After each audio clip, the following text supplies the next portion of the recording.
mid kalaan jeclahaa mid kaloo had iyo jeer aan ka helo iska waanay noqonaysaa moogta macal habaarte waa habaar iyo waanaan isku daray waa habeenkan ugu waalid casa ku yaroo aanu ma garanaysaa jaarnahayba wuu halkaasii caddeeyey inamadii iskuulka dhiganta way ninka arkay khamiistuun bay qaad u fadhiistaan halkaasuu xiijiyo aniguna ninkaa iska xayraankaaba anoon jeebku ina qasaysnayba maalin walba imanayaan soonaya maantana caqaar waa khamiis hadda khamiisaa lagu qaad maalin damaan hadda tana intaan u dhiibay intii aan hayay baan heesna u qaadaan habaarka ducada waxba isku daray hees odhan jirtay hadduu beer ku qaybsamo barban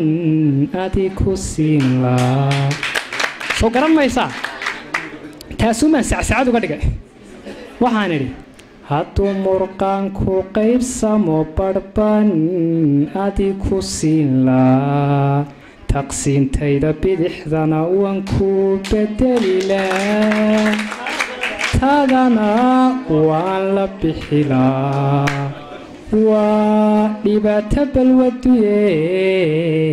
kalamaan bakhayleen jaadkoon laba bocood noqon barhkaagaan ku siin laa